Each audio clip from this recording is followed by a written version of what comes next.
Welcome to Leaders Unfiltered Season 2. Today, my guest has traveled all the way from Colorado in the US. He's a husband, a father, a friend, and an incredible businessman. He's visiting South Africa for this summer, and it's a privilege to talk to him. I believe he's a role model to many, many people, and I think our conversation today will be extremely valuable. Ladies and gentlemen, Matt Budden. Matt, welcome, bro. Thanks so much. It's good to be here. So lucky having you. Yeah. How's the summer in Cape Town treating you? That's good, hey? I miss the beach, and so I spend so much time on the beach here, which has been good. Nice to see family. Our family's all here, so it's been a good time so far. Like a man. So I gave a quick intro on who you are, but if someone stops you on the street, who is Matt Budden?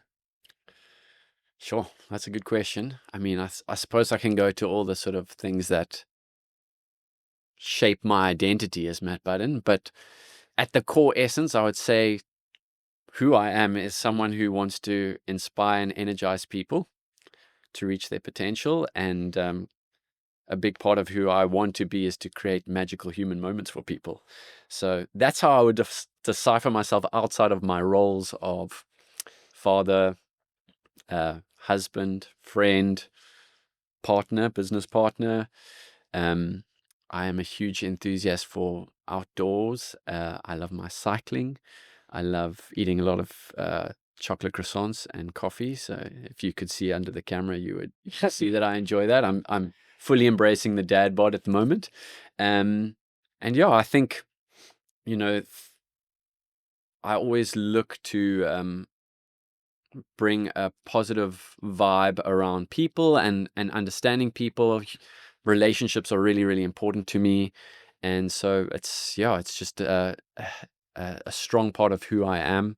And a large part of my upbringing. So I grew up here in South Africa. Obviously, I've moved over to the US, mainly for our business, but also for an adventure early on in our marriage. So yeah, that's just a little bit about who I am. That's so cool. You mentioned that creating magical moments. What was that phrase you used? It's magical human moments. Magical human moments. Elaborate on that. What does that look like? What does that mean? If you get to know me deeply, you would understand that I'm a pretty emotional person, which is kind of maybe strange for men to be so outwardly emotional. Yeah. Like, I think I get a lot from my mom. Like, if I go to the airport, I am going to be in tears every time I leave or say goodbye. And often when I see people experiencing those moving moments, it really strikes a chord within as well. So I think what I'm trying to do is I really enjoy experiences and creating experiences for other people so that people can deeply feel. And, a lot of that is about love and kindness and some of those values that are important to me. And so in my life, I'm always trying to strive to create those moments and also for me to feel those moments, be it going to an awesome music concert and being in that moment, or, finishing a race or whatever that looks like, sharing that, being in connection with people and deeply feeling. That's so cool. So tell me your latest magical human moment that you've created or experienced. Two come to mind, actually. So we recently went on a team retreat, and Matt, my business partner too, the two of us, we hired out a house in Grotto Bay up the West Coast. And one of the things we had done across the year is find little things that are really personal to the people in our span of care. And so that looked like understanding their favorite ice cream, or what is their favorite quote that they would frame in their house, or what is one thing on their bucket list that they would want to tick off in their city that they live in, because our team's all over the place. And so what Matt and I had done was we went behind the scenes and obviously went to Creamery and got their favorite ice cream, put it in the freezer for them when they arrived. And we also obviously created these experiences where they would, some people wanted to go kayaking in Cape Town, or the other one wanted to go on a red bus tour. And so we had already found these things historically over the year. And then when our team arrived, there was a gift with a little quote on it. And obviously this experience, which was really powerful for them to see, and they go like, wow, like those little moments matter. The second one for me that I've experienced is I'm a massive music lover, and so I recently went to a Kirsten Bosch concert while I was here. And I think the moment was just watching my wife and little daughter dancing and seeing the joy of how music brings people together and just seeing them enjoying themselves. That is so cool. I can't believe how thoughtful you guys were with that year-end function and finding the smallest detail that resonates with each and every person in your team. Is that something that you have been thinking about, like throughout the year, collecting these moments and these thoughts, knowing that the year-end function is going to come, or how did that play out?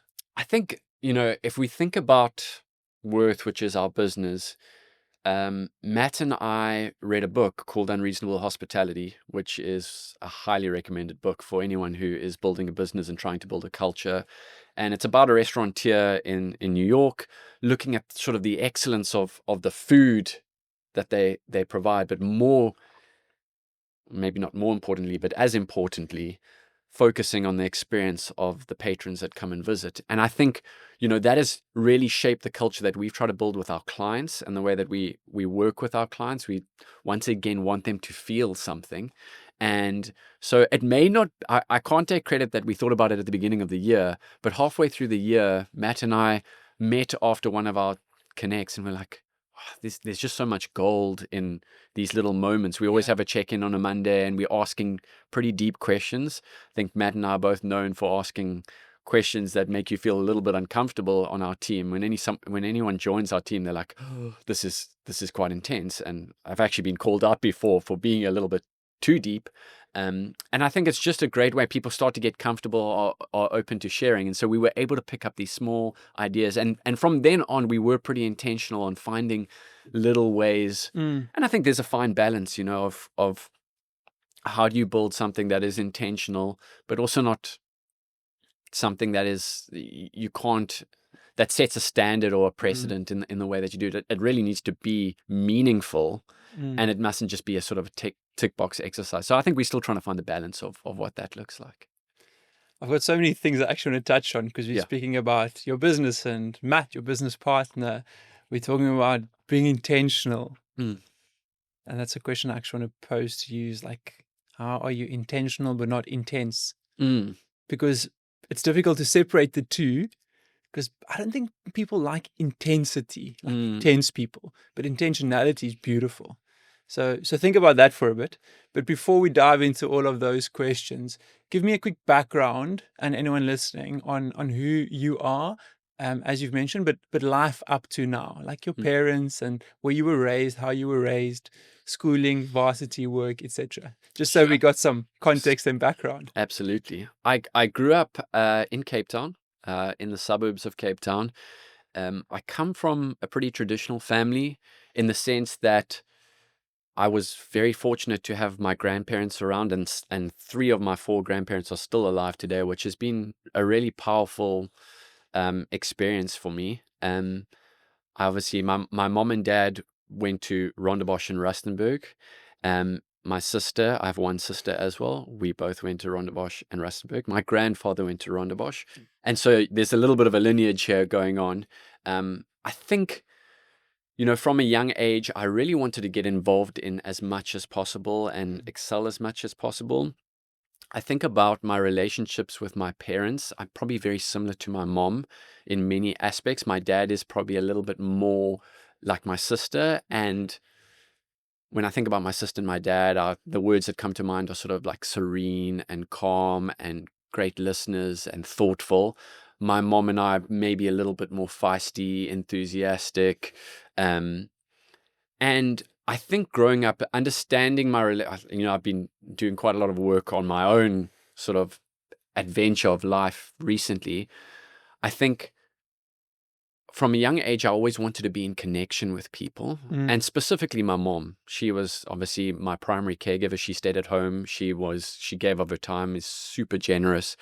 I think about all those awesome moments growing up where I went to sports practices. My mom was always there to pick me up and take me and, drop anything at any cost to help my sister and I. But it's an interesting dynamic for me, and this is by no fault of my mom, is just how deeply I want to be in connection with people.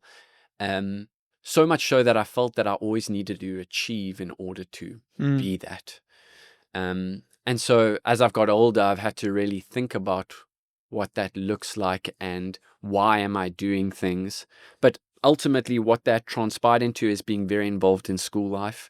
I played a lot of sport. I was very driven academically. I also loved my music. Music was a big part of who I am. I played a couple of instruments. I actually started on the violin, which was very embarrassing going to an all-boys school when I got to high school. And then sort of transitioned more to drums and saxophone as my main instruments. So I did music up to matric, played a lot of rugby and water polo as well growing up. And then got to the end of school and went on to, I actually started doing a business science in marketing at UCT. But given the sort of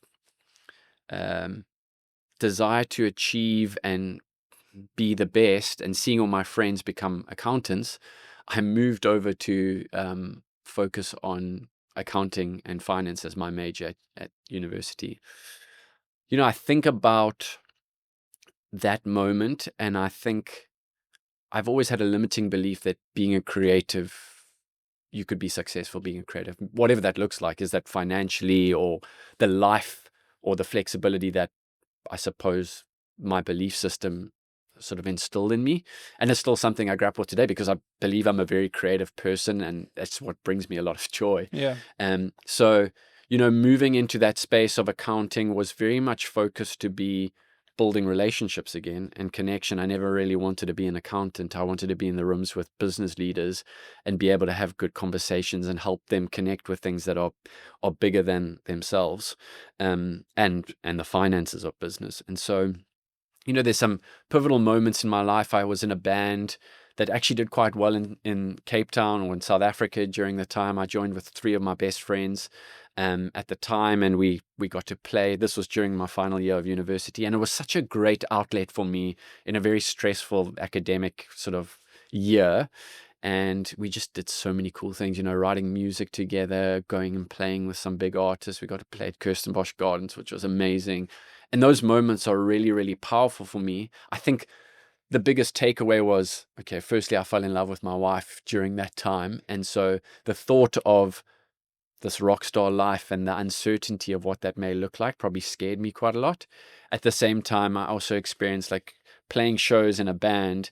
You go there, you unpack all your equipment, you get on stage. It's probably the most euphoric 40 minutes of your time. And then post that, it's kind of backstage. Then you come forward, maybe people want to meet and greet you, but they don't really want to know you. They've just got the sense of like, oh, can I take this photo with you? That was awesome. Let's go. And I think it can be a very lonely space. I don't know, maybe other people feel differently in that sense. So, that played a big part in making a decision of would I like to continue in this music? And once again, that insecurity maybe of what music looked like or creativity looked like in terms of success maybe put me off. And so eventually I went on to pursue my articles and become a chartered accountant. I did take a year off just to try and figure out, is that the best route for me? And during that year, my fiance at the time, now my wife, we both actually traveled to the US and went to a leadership course called Listen Like a Leader. It was in St. Louis, Missouri, run by a company called Barry Waymiller or Chapman and Co. Leadership Institute now. And it was a 3-day intensive of like just understanding, like, are you a good listener and how do you effectively listen to people? Because listening is the best thing we can do for one another. And I just learned so much about myself and learned about the power of business in helping people feel fulfilled and inspired to come to work and then go back to their families and live out their gifts through their families and not come back feeling depleted and disengaged. And there's a fundamental moment there that has sort of been a guiding light for me in the way that we're trying to build business, where still remember the song, I live my life through songs. So like there are all these moments in my life where I'll be like, oh, that song represents that time. And the song that was playing in the background was Sleeping at Last by the Lumineers. And I just remember sitting there and just crying, like I said, I'm an Classic. emotional person. Classic. Classic Matt. You don't need much to make that happen. And so just tears coming down my face. My fiance at the time, I remember walking back to the hotel, and it looked like I was probably going to war because I was crying, and it looked like I was leaving maybe. But it was a profound moment for me, just being like, business can be used as a powerful force for good in our world, and the human element of that. And so how do we look after the people that we get the privilege to lead in our businesses? And so that became so fundamental in the way that I've gone about my work since then. And so post articles, I went to do articles at Moore Cape Town. I wangled my way out of audit and was lucky enough to get an opportunity in their corporate finance division. So focused on mergers and acquisitions and deals, a lot of valuation work. I really enjoyed it. I got to learn from a really great small team. But I always wanted to be in an entrepreneurial space and with that sort of creative entrepreneurial spirit. And so post that, I moved on to a fractional CFO firm based in the US, but had an office in Cape Town.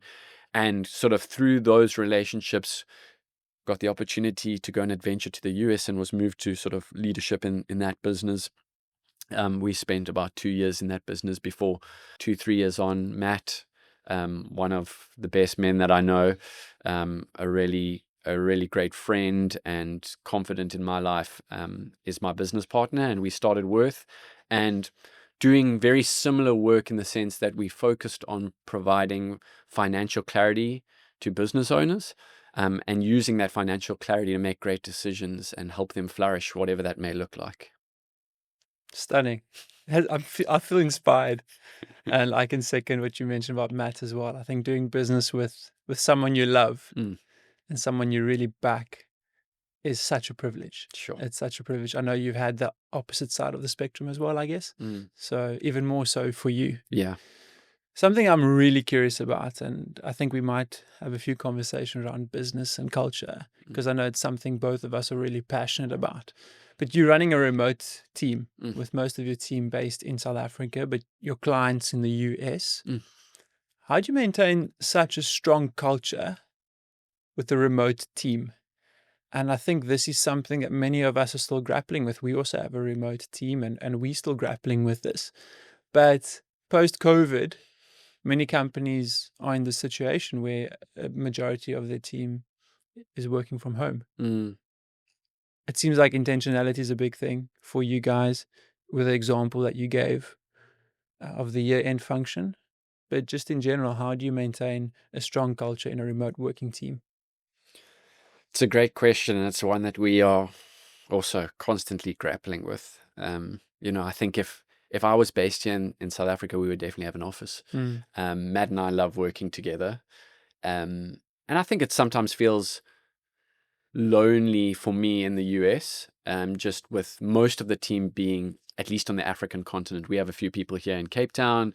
We have one or two in Stellies and St. Francis Bay, and then Botswana and Namibia. So it is a little bit all over the place. I think the biggest focus for us has been hiring, and thanks to you and your team, we've been able to do that amazingly well, just because you have such a good understanding of what we're trying to build and who we are as people, is finding people who align with our values, and being able to use language to articulate those values consistently is something that's really powerful in a remote team.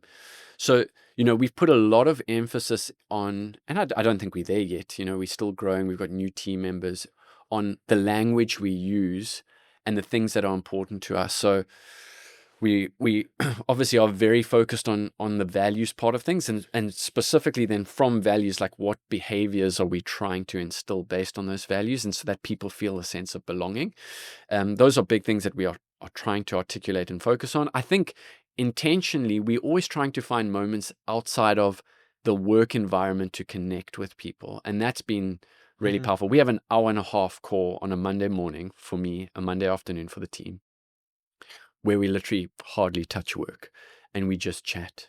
and we find out about people's weekends, and we ask these deep questions, and we find out more about who these people are on our team. And, I love the sentiment. Matt often shares it. We asked the question, we went on this retreat now, what is our biggest hope for this time? And Matt's comment was, he's looking for more of these Me Too moments, where it goes, I'm speaking to you and I say, "Oh, I love chocolate croissants and coffee," and maybe you don't like that, but when you have that, "Oh, me too, have you experienced that?"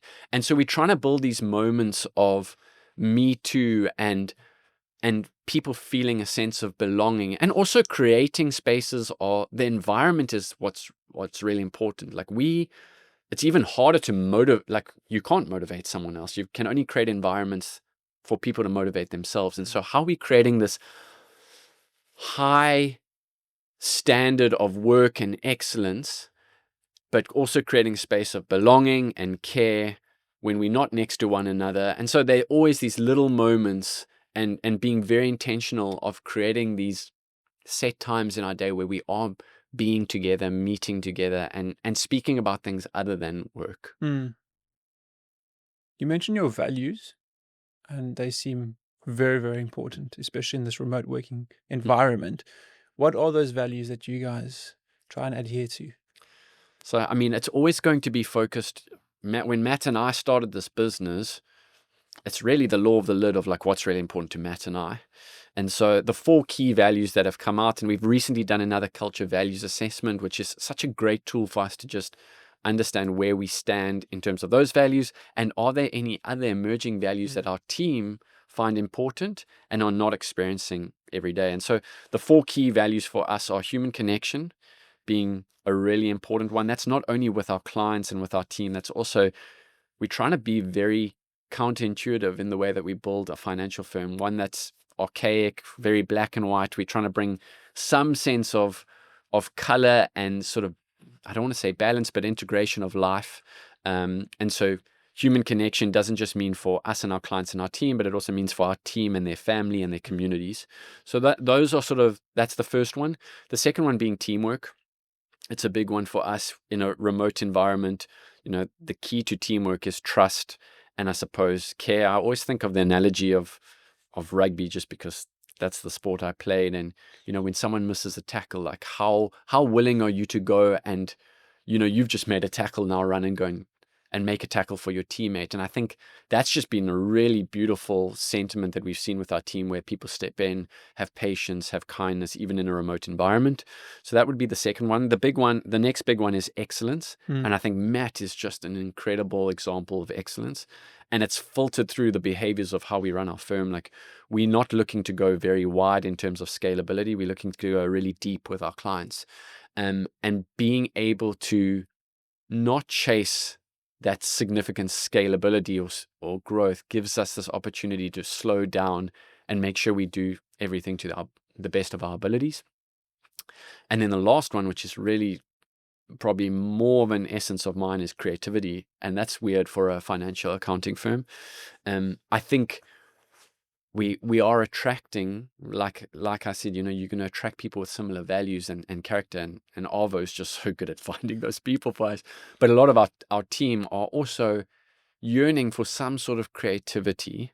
And so we're always trying to create spaces for people to think differently. And how do we create these magical human moments? A lot of that comes into the plan. Creativity in finance, there's only so much you can get around, but it's more about the problem-solving ability of our clients' problems, and how do we make people feel seen and understood, where finance can be a really tough and intimate thing for our clients, and a lot of people hold a lot of shame and guilt around it. And so being able to speak to that sort of comes through our values. So those are the 4 things that we've identified. There's a lot more that I was thinking about your question on intensive versus intentional. And one of the things that's really come through in this values assessment and who we are as people is that we love to have a lot of fun. Like, we like to have a lot of good sense of humor, a lot of fun. Not everything can be serious. And so as much as there is the depth, it's like we also love the banter. Yeah. That's actually so good. I love that. I've got 8 F's that I try and structure my life by. holistically, and fun is one of them. We need to be intentional Yeah. with our fun in our lives. And I think looking back at 2025, I didn't play enough paddle. I didn't play enough golf. And that's super important for me. Yeah. So that's something I really want to focus on. So I like that as a definition. Like, how do you separate intentionality from intensity? Yeah. Is throwing fun right smack bang in the middle of the two. And it's such a good thought. I was listening to something, I think, I can't remember who it was that was saying it. It's just this understanding of like playfulness Yeah. and fun. And how does that lead into our lives? You know, you think about Simon Sinek and you think about the infinite game. Yeah. A lot of the things that we're really good at and the way that we find purpose is through that play and the fun that we should be experiencing and prolonging. Like you say, Yeah. you know, even as you get older, how do you have more fun? How do you have more play? That's often when we do our best work too. And there's no outcome. It's just the joy of the journey. So good. So we talking about value a lot. The value in people, but the values within a company as well, character. How do you guys go about spotting someone's character before realizing if they're actually competent enough in the specific position you're hiring them for? It's a good question. I mean, it's difficult, you know, Yeah. in a small business and in an entrepreneurial setting, as you know, you kind of got to move fast. And as much as we're not trying to scale, we are scaling, and we need to bring great team members on. I think the first thing I'd say is we've definitely been very intentional to slow down as best as we can to make a great decision. And so what that means is maybe a prolonged connection with a potential candidate. So the way that we do that is the first thing we ask is for someone to send a short video answering 3 of these questions. One of them always being, what do you value most in your life? Yeah. You know, like we want to have people who have similar values to us in that sense. We want to understand what's really important to these team members. And we also ask them, why do they think they would be a great prospect for this role? Yeah. And once we've got a sense of that, we then move into some very intentional conversations. And so we spend, 2 to 3 hours before even looking at competence, understanding what makes this person tick, what is important to them, how would they deal with certain situations. It's always good for us to sort of share some sort of scenario or situation and ask them what they would do in that scenario. I think it's always just great to ask some good questions. What do you think of your current leader? Like, how do you think they lead? And just hearing how people respond and process conversation like that gives us a good sense of what's important to them and how they show up. Just reminds me of that course you went over to in America with Anne about listening. And once again, the importance thereof, the importance of asking the right questions and good questions. That's a skill that we need to learn. And then listening to how the candidate responds and answers those questions. So what are you listening for when you ask these questions? What do you want to hear? I think, and as you speak, my mind's just racing, going, I've still got so much work to do in listening. Like, I don't think I'm a lifelong learner of listening. You can ask my wife. But I think there is a sense of wanting to know that this person is a person of integrity, that's really important to them, that they show up and sort of mean what they say. And it's quite easy to pick up on, is someone showing up authentically or not? It's been interesting. We've had some, especially in this world of AI, we've now had people coming forward, and it's very clear that they're using AI in the way that they sort of interview with us. And so it's just making sure that what we're looking for is making sure someone's showing up authentically, is very clear and confident in who they are, is able to identify their weaknesses, and also be able to speak confidently about their strengths, and be able to hold space for other people. I think a lot of the time we're looking for people who have a deep desire to be in service of others. Sure. And so, the work that we do is a service-based business, and that's not only for the client, but we want people to be feeling energized and inspired to show up for their team and then go home and show up for the people that they love. And I mean, can you see that early on? I think it is possible. Like you say, with the right questions. And also sometimes, I often, when I get into a conversation, already have something that I think I need to say. Yeah. But being able to sort of wipe that slate clean in your mind and just deeply listen and get a sense of, who is this person in front of me? I think we also try, there's a line you're always asking someone to come to that line for you, and you also coming to that line and you meeting them in the middle. So in this business relationship, we are deeply trying to care for people, but we also want people to show up and deeply care about the work that they're doing and the excellence. I mean, that's one of our core values that they bring to the table. And so it's a two-way street here. And I think there are times we get it wrong. There are times that we may be over caring and we lack the accountability side of things, because both Matt and I are probably pretty non-confrontational in the sense. And so we're learning these ideas of like, how do people take feedback? How do people bring themselves in terms of their strengths? How can we, would we be the right people to care for these people? Because sometimes, someone would be in a better position to care for these people than we would in the way that we show up. So I think there's a lot of learning and growth that's happening in that all the time. And our team is growing, but we're still a young team, and Matt and I are young leaders. We're still looking to grow and develop in our ability to listen well and to serve people. You mentioned meeting each other at that line. Something that we as a friendship circle spoke about a lot this past year or two is, where are you peaking? Are you peaking at work or are you peaking at home? As a husband, a father. And it's so difficult because if we got to be honest with one another, we're taking our absolute best to work. We want to peak at work. But then you get home in the evenings and you're finished and you're giving your family scraps. So as a business leader, managing and leading other people, keeping that in mind is so difficult. I think yourself and Matt, and I think Justin and I as well, we perhaps lean more to the caring side to make sure that they're fine at work, that they don't work too hard, that they take off, and so that they are good parents, mothers, fathers, husbands, whatever the case may be. But then there's still business that needs to be done. For sure. Do you know how you can manage that care and accountability, as you've mentioned? What have you guys learned perhaps around that? Firstly, I think your point, I feel convicted just listening to that, I think probably one of my deepest desires is to be able to show up consistently across all spheres of my life.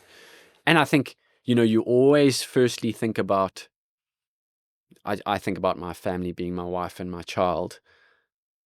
I'm always of the opinion in my head that they're always going to be there. Yeah. And so, it's like when I show up in a business sense, I'm always going, oh, I need to perform here because this is going to equip me so that I can take care of this. Meanwhile, the taking care of that needs to happen now. That's so true. And so I think it's just a great reminder for all of us to think about, are we showing up? And creating space for that starts with Matt and I in our business too. We can't say to everyone empty words, don't be online after hours, go and spend time with your family, and then we sitting online all the time and not being an example of that. I think you're quite right in saying that as business leaders and the things that are important to you and I, we often probably do overcompensate on the care side. I think the big thing is to understand what, I know this sounds weird when you think about business, but what love is. And Matt's a great reminder for me whenever we're dealing with situations like this. It's like, oh, should we be caring for this person? How should we be caring? Sometimes the loving thing to do is to help that person grow and hold them accountable. And so creating sort of fixed situations, specifically feedback. And it's so interesting because we've recently seen in our business that there is trust within our team. And now people are actually asking for more accountability. They're coming to us and saying, okay, you guys are really good at acknowledging when we're doing something right, but are we actually always doing something right? And am I doing a great job? And so we're trying to create some more rhythms and scenarios in our business where we are able to give candid feedback and constructive feedback, because it needs to come from a place of love. And the loving thing to do is, you can actually be better in this. And we want to hold you to that because we believe you have greater potential in that space. So I'm always, and it's a hard one for me, because I'm always so worried that I'm going to hurt someone's feeling. And probably one of my values that I hope that I continue to outgrow just from a youngster is being liked by people. And I think being able to overcome that and realize that this is actually what it's about. This is the learning, and this is going to help this person. It may be hard to hear, and the way that we frame it and the way we do it in care is important. But this is also, you've always got to move back to, this is a business too. That's so good. I guess we'll always grapple with this and continue to grapple with this. Yeah. In a year from now, if you and I have another conversation like this, I'm sure there'll be things that we'll learn and new things that we can share. Yeah. But perhaps on the other side of the spectrum, we're talking about like the beauty of culture and what you guys have done.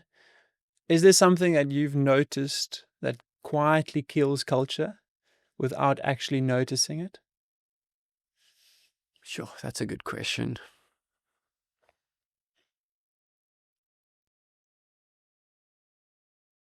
It's good if you're struggling to answer it, because it means there's nothing that you can think about in your own business. I think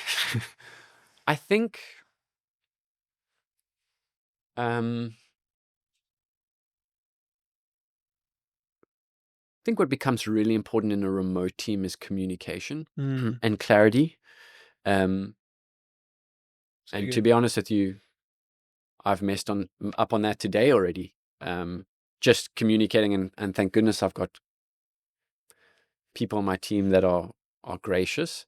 But I think it fundamentally goes back to the importance of finding the right people too. What really erodes culture is when we're working or focusing on different behaviors and values.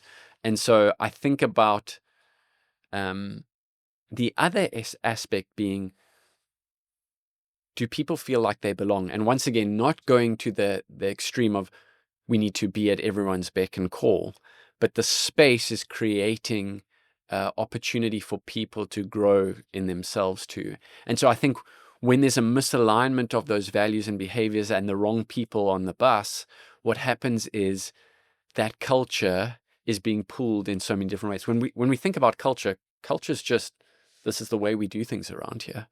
And the way things are done around here are very much focused on what is important to us as people. And so when those things are murky and misaligned, we're going to see breakdowns in communication, we're going to see breakdowns in trust, and we're going to see breakdown in the clarity of where we're going and the vision that we're trying to achieve here. Yeah. I love this topic of culture because I think both of us are passionate about this. So I hope anyone listening is also passionate about this, because there are a few more things I want to touch on. Yeah. Especially in a South African context. We use the word culture a lot, but another word we use a lot is diversity. And we're talking about values that need to align to create a great culture. But we know the power of diversity as well, and having a diverse team. What does that look like? Yeah, that's a question we've been grappling with for a long time too. What does diversity look like? Like the importance of values and alignment of values, but also this desire to get different perspective, because we can just become an echo chamber. Yeah. And so how are we including different perspectives, different upbringings, different experiences, so that we can better understand also the people that we serve?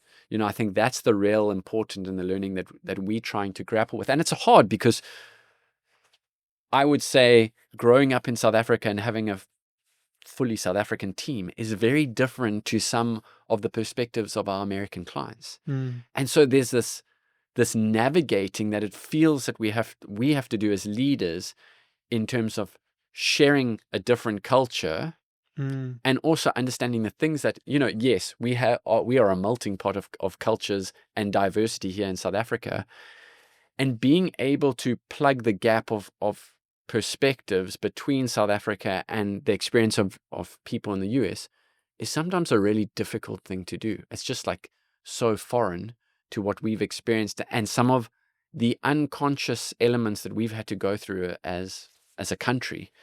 And I think Matt and I are really focused on wanting to build that muscle of diversity here. Yes, there still does need to be an alignment of what's really important in terms of character, but we also have this beautiful opportunity to share some of this perspective of what our land brings to a group of people that are unaware or unconscious to it. And, it plays up in so many different ways. Just I always say us South Africans are quite fluffy compared to Americans who are very direct and abrupt. But there's something beautiful about pausing and reflecting that South Africans are usually better at doing than Americans. And so we're trying to bring that element into the business and trying to show that there's more. Same thing. We in the industry of finances, we in the industry of money, and Americans are very generalizing here, but very money orientated. And so how do we slow them down and think, is that what freedom looks like for you? Or is it more looking at freedom with your kids, creating opportunities to do other things that you enjoy? And so all of that comes through experience, and then also just understanding people. Yes, it is vastly different, but if we can better understand our team's diverse perspectives, we've been, in my experience of being a leader in businesses before, there's some things that I was completely oblivious to because I lack so much context, and being able to lean on a diverse team to better understand their perspective, what hurts them, what lights them up, and the way that I communicate that with them or with other people, them giving me that insight and us coming to an alignment of like, okay, this is the way to do it in care is so powerful. And so, I think we continuously looking for that balance. It is a balance. It's not just an alignment of values. It is a diverse outlook, because that's the only way we're going to grow as a team and as people as well. That's good. That's good. What is something that you've realized about the South African culture that is so special, but perhaps you've only realized this since moving to the US? Because you talk about the difference in culture, we being a bit more polite and they being more direct, but I'm sure there's so many other things as well that you've picked up. The warmth of South African people is just outrageous. Like, I think about the ability to connect deeply with people quite quickly in South Africa is powerful. And it's maybe because of the hurt that we've experienced, the way that we've been brought up, and the perspectives that we have, where in America, I feel there's a wall. There's a superficial friendliness initially, but it takes a lot of work to get deep and to break down those layers. So that would be the one. I mean, the other is just a nice long kaya here in South Africa is always good. Americans, when you go for dinner or you go for a barbecue, it's not even called a braai, it's pretty, it's quick. It's, we here for a reason, and then we out. And I don't know, I just really, my wife gives me a hard time about it, but from my upbringing, my family's a long goodbye family. Like when you leave, you go and hug everyone, you go and say goodbye. In America, people take their shoes and off they go. They don't even, they're out. So I think that's a big change. It's just like the focus on relationships and going deep quite quickly is probably something that's really important. And then going back to this idea of intentional, South Africans are very happy to make fun of themselves. They are willing to have a good time, be the laughing stock of a joke. Whereas the humor on the American side is very difficult or different, where it's maybe a little more focused on quick one-liners, very witty in its approach. And so it's just, you may think that's a really small thing, but when you're in a business and in a team and you think you're going to say something that lands and is funny and it's not, it's an interesting space to be in. And so, yeah, those are just some of the quirky bits. But other than that, I just think what we have in terms of our unique perspectives and our desire to work together against all odds is something that's powerful that I don't know if any country has the benefit of experience, even with all the hurt. Something I'm thinking about now, just on what you mentioned earlier, scaling and you guys wanting to go deep rather than just scaling big. But naturally, you are an entrepreneur and your eyes are always open for opportunity.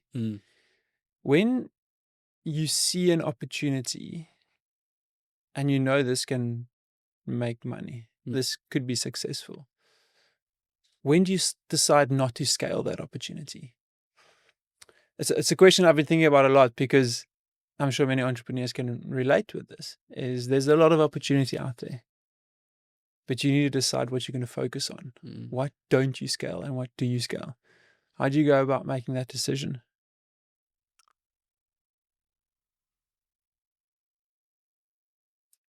It's a good question, and I don't know if I have a good answer to it. I think this is where the beauty of partnership comes in for me personally, because I'm very scale focused, just in my nature. Where I would say Matt is more steadfast and consistent. And so, there's an unhealthy balance there where you can feel like you've got the brakes on, and there's the other unhealthy balance where it's like, we actually can't support this. And so being able to share that with someone, I think, has been hugely profound for me. And when I say going deep and that staying true to that excellence, that's a lot where Matt comes in. I'll be saying, let's go, go, go. And he'll be like, whoa, whoa, whoa, whoa, whoa. Like, have we thought this through? I think there comes a time as well, it's like, there's an intuition of when you feel like something's deeply aligned to who you are and what you're trying to build, and then there are these other opportunities that may not feel as aligned, but you still think they could be a really great business decision. And so we've had to sort of compartmentalize some of those things too, going, this is going to be best for the overall business and the vision that we're trying to create. And so does that align with that vision? And then there's this, well, are we both aligned to that? And if not, is it something that one or the other want to pursue? So there, for example, Matt has the business. He's also very involved in his church leadership. And, for me, I have a church community in Colorado. I'm not as involved and in the sort of day-to-day of the church leadership. And so there was recently a time, and it's something that I'm pursuing in my personal capacity too, where I'm very passionate about this culture and connection idea. And so I said to Matt, I've got this idea. Do you want to be a part of it? And Matt was like, and I'm so grateful we have a relationship where we can be transparent with one another. He's like, I'm overcommitted. This is not something that aligns to where I am in my life right now. And I give you complete freedom to run with it, but it's not going to be something that I'm going to pursue right now in this moment. And I was like, wow. Then it's my decision now to say, does it align to the bigger vision and what I believe is part of who I am and my core purpose? And I suppose it goes to the point like, will I be upset if I don't pursue this at all odds? And that's sometimes often the way that I'm thinking about it, is like, will I be disappointed if I don't take a chance on this? Oftentimes I look at it and go, oh man, that's a silly idea. Like, there may be opportunity, but it just doesn't feel aligned. In this specific instance, I'm like, this is something, even if it doesn't work, it's going to be meaningful to me. And I'm willing to put my heart behind it. And so off we go. I love that. So many things lately has just been, to me personally, I've been pointing to the power of partnership and doing things together. Yeah. And it's just so powerful. I actually learned to play backgammon last night for the first time. Do you know I don't know backgammon, but I wish I knew how to play it because Yeah. watch. Yeah, it's pretty simple. But something I learned last night is when there are like two little pieces, whatever you call them, dice, whatever it is, next to one another or on top of one another, you can't eat that person's piece. But if it's on its own, Wow. then you can take it away. And I was like, wow, that is such a simple example. But it's just so much better when you're in pairs or when you're in partnership with someone. The power to that is unmatched. And the way you've just spoken about this question now, or this example of having someone like Matt who can keep you accountable, is a soundboard and can keep us sound actually Yeah. in our decision making, is just so beautiful.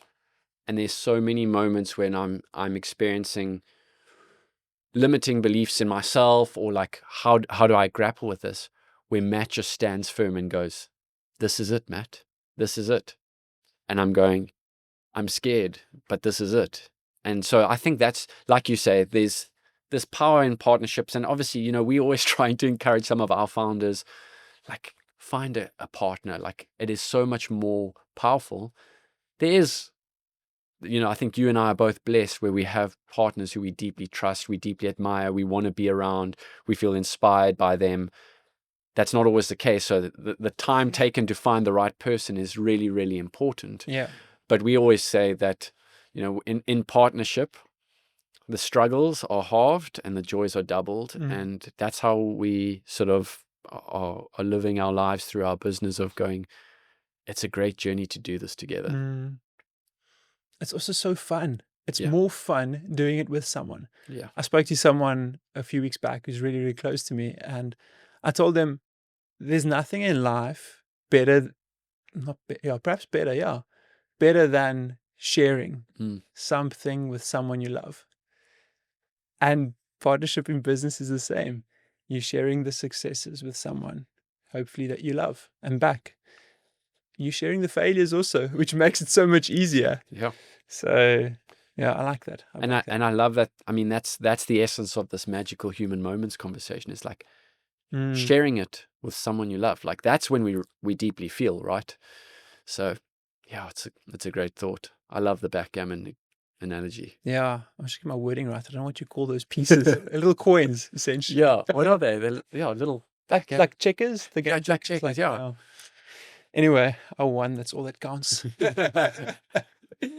So, Matt, it really seems like you guys are doing beautiful business and countercultural in a certain sense.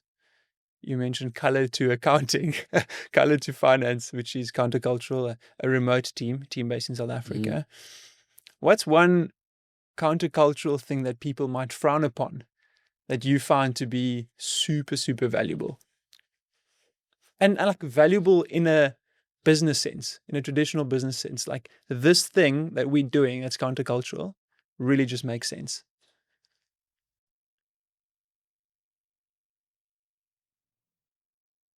Two things come to mind. The first one being, every call we have with a client, we have what we call a moment of magic prior to us getting into the numbers. And I think what this does is it frames something bigger. I always think, and someone shared this with us, Matt and I, early on in our journey with Worth, is, so you're basically just using finance as a Trojan horse. I don't know if everyone knows the story of the Trojan horse, but obviously went through the gates and then sort of the army came out of the horse. And we're using finance as a Trojan horse for something much bigger. The vision is to help people flourish. But why I say this is countercultural is we basically share a short reel or something, a little video about something that's pretty emotional with our client as we get on the call with them. And you can imagine we've got some clients who come there, it's like, oh, we're going to just speak numbers. Oh, what's profitability, efficiency looking like?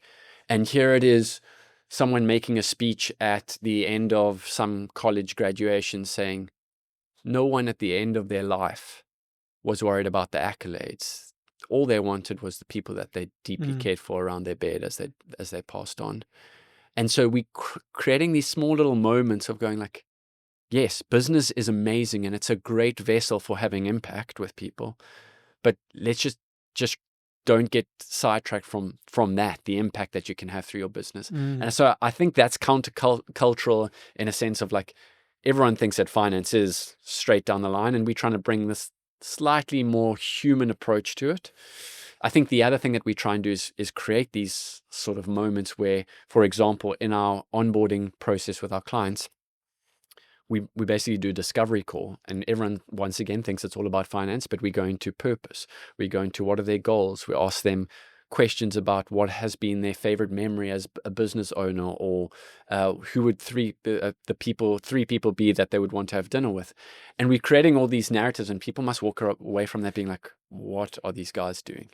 And what we do is we get an artist here in South Africa to draw out sort of a vision of like where they've been, some of their memories, into what are some of their struggles, into what does success look like for them. And often that success has nothing to do with money, right? It's like, I want to spend more time with my kids, or I envision being able to take my kids on this awesome travel experience. And so we're trying to shape, saying there's a bigger picture here, the impact that you're having. Yes, we are here. Our fundamental job is to help you with your finances and bring you clarity on that. But how can we be a support and a partner to you to think about what's really important in life? So good. So I'm going to end off our conversation with a few quick fire questions. Cool. So shoot your shot. Shoot your shot. I know you're going to think back and most probably be like, should have answered it in a different way. Yeah. But you mentioned success. And success is different to everyone. What does winning look like to you at this stage of life?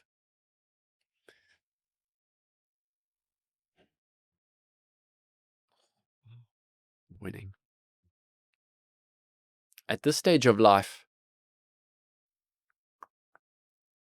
I think I still struggle with what you shared earlier about this line of business and home. I think what my heart desires is to be a really present husband and father. We have another one on the way. And so, being able, I always use words for a year. This year, my word was wonder. And like being able to live in those small moments with my little daughter who I love.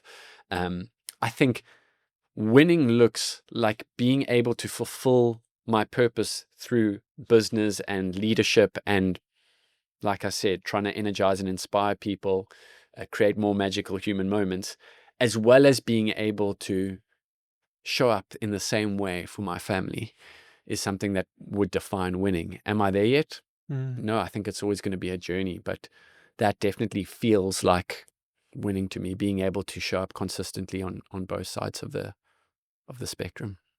Okay. If someone who's working for you at the moment talks about Matt Budden years from now, what would you like them to say about you?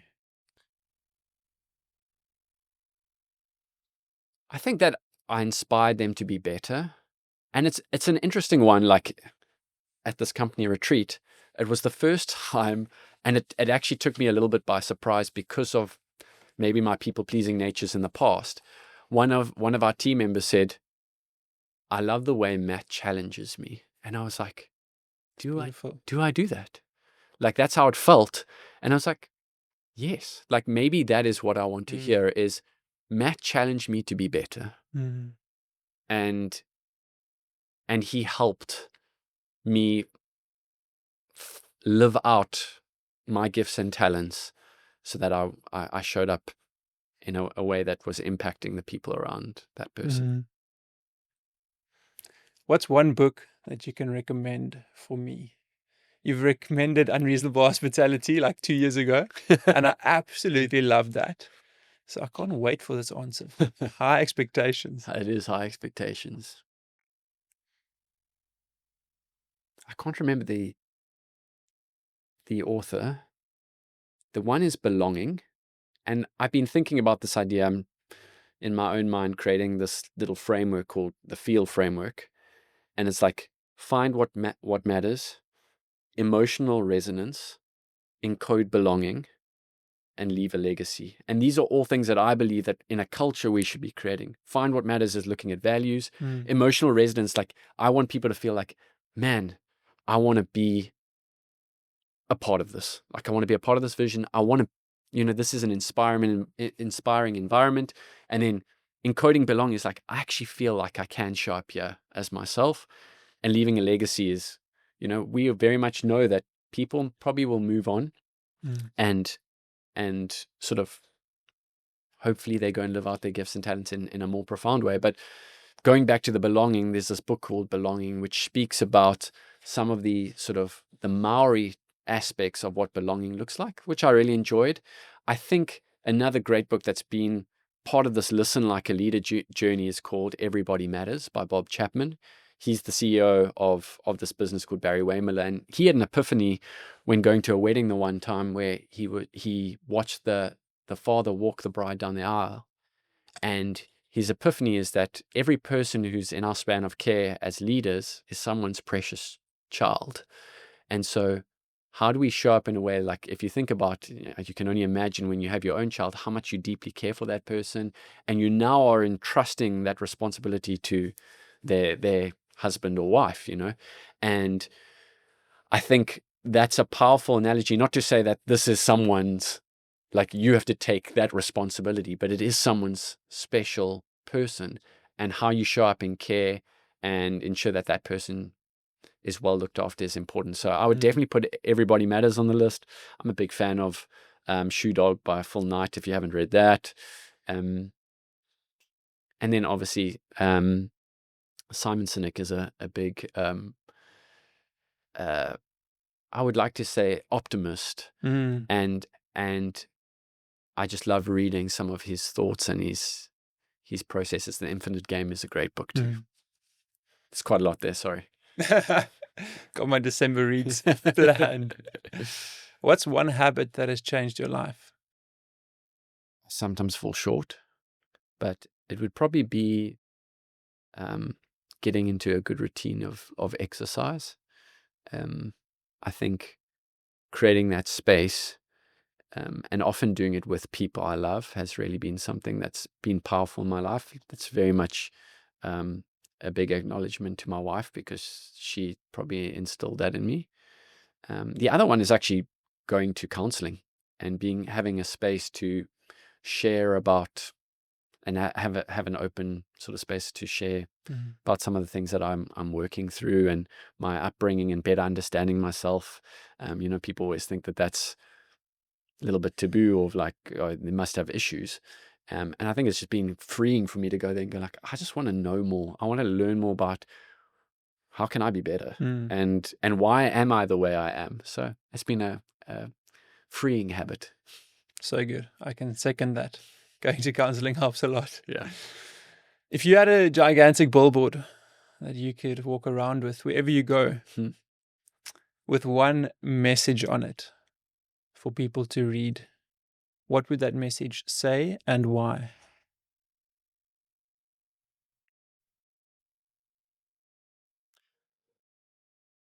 It would probably say be the match.